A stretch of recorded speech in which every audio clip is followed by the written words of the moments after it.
Vishnupad, Paramahansa Parivrajakacharya, Satoya Shata Shri Madhis Divine Grace, A.C. Bhaktivedanta Goswami Maharaj, Srila Prabhupada Ki Jai. Srila Prabhupada Ki Jai. His Divine Grace, Srila Prabhupada Ki Jai. Ananta Koti Vaishnav Vrinda Ki Jai. Namacharya Srila Haridas Thakur Ki Jai. Prem Shri Gaho Shri Krishna Chaitanya Prabhu Nityananda Shri Advaita Gadadhar Shri Vasari Gaur Bhakta Vrinda Ki Jai. Shri Shri Radha Krishna Gopa Gopi Nashai Mukund Radha Kund Giri Govardhan Ki Jai. Shri Vrindavan Dham Ki Jai. Shri Mayapur Navadvip Dham Ki Jai. Shri Jagannath Puri Dham Ki Jai. Shri Jagannath Swami Baladev Subhadra Ki Jai. Gaur Premanandi. All glories to the assembled devotees. All glories to the assembled devotees. All glories to the assembled devotees. All glories to Sri Sri Guru Garanga. All glories to Srila Prabhupada. All glories to Vishnu Jan Swami Ki Jai. Namam Vishnu Padaya Krishna Prasthaya Buddhale Shmari Bhakti Vedanta Swami Chanamini Namaste. Saraswati Devi Gaurmani Pacharini Vishesha Shunyavadi Paschatra Vishtar.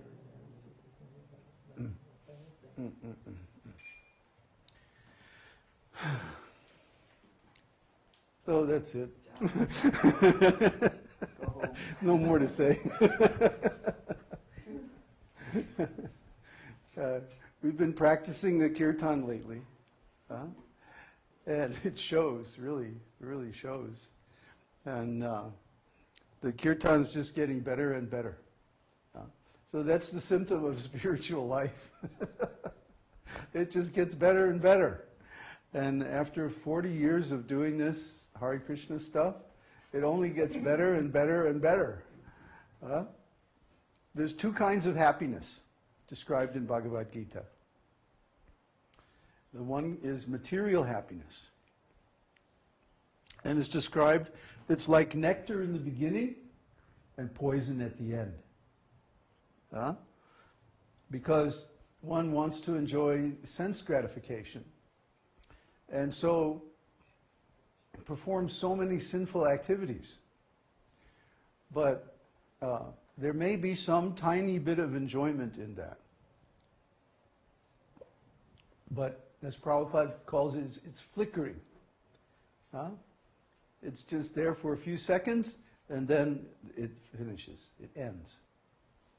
And guess what? Now you have karma. Because why? You misused God's property for your enjoyment. So the karma will cause suffering, especially at the end of life.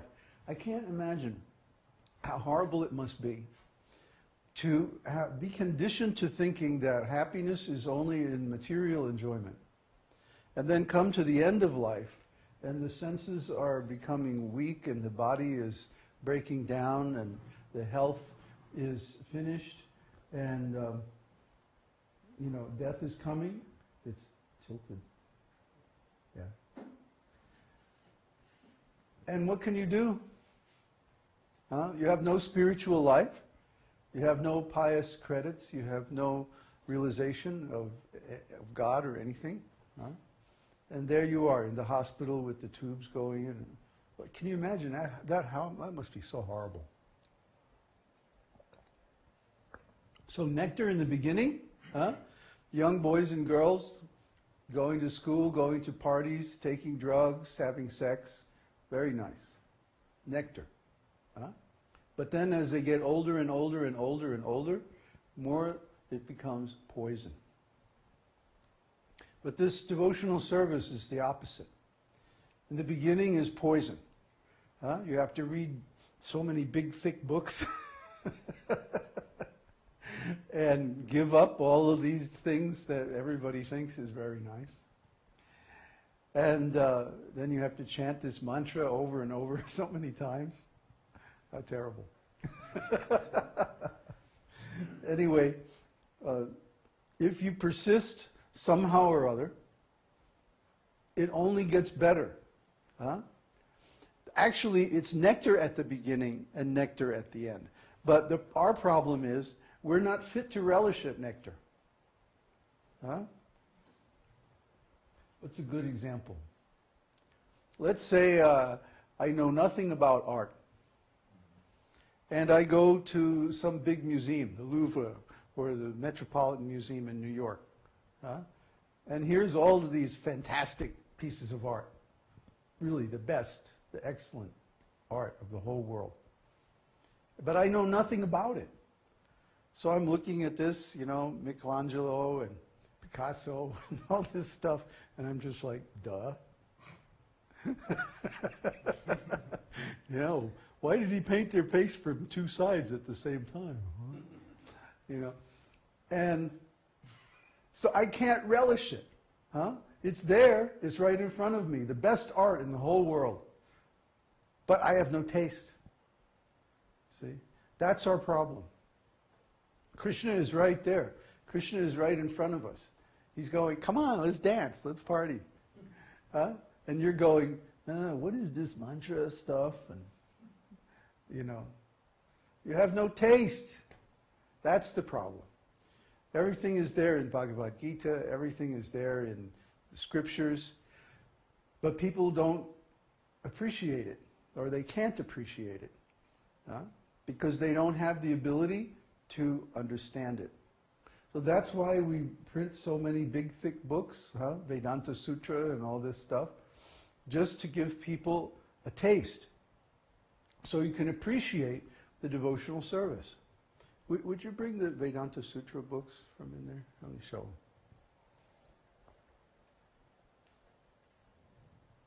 We go to a lot of trouble to make the transcendental books available. For me, it was like 4 months of 12, 14 hours a day work to bring out this Vedānta-sūtra. It's on top shelf. And what's taking him so long?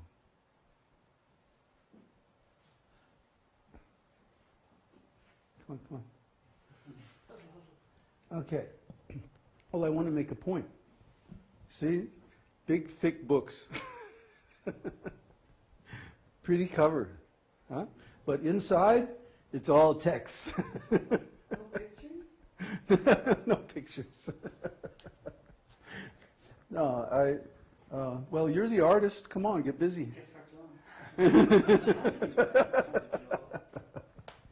So, the whole idea is that the scriptures give the absolute truth. Absolute truth is that truth, once knowing which, there is nothing further to be known. Why? Because everything that we experience is within the absolute truth.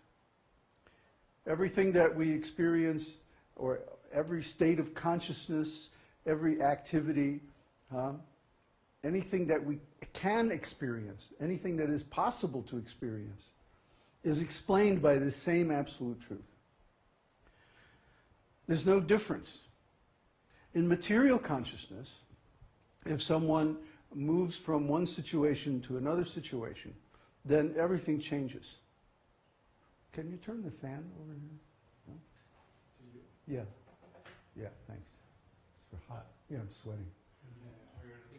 That was a good kirtan. Man, that was really good. So if you change, like, you go from U.S. to Mexico, all of a sudden everybody's speaking Spanish. What are they saying? I don't know. So we have to change our knowledge.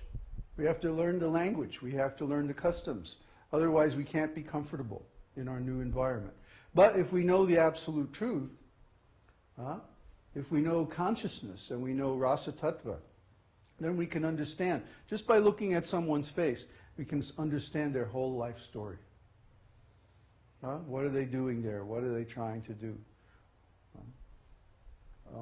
Maybe we can move this. Can we move this out of the way? Yeah. That's nice. Yeah, that's better. And then just move it, and then we'll move it back later. Okay. So we want everybody to know this absolute truth. Then they can't be deceived. Well, why would you be deceived if you didn't know the absolute truth? Because there are many rascals who want to cheat you. Huh? They want to tell you, you're just a body. You're just this piece of meat. And to enjoy life, to be successful in life, means to enjoy the senses of this body and to accumulate possessions relative to the body and to rub this body up against other bodies. This is what life is all about. Huh?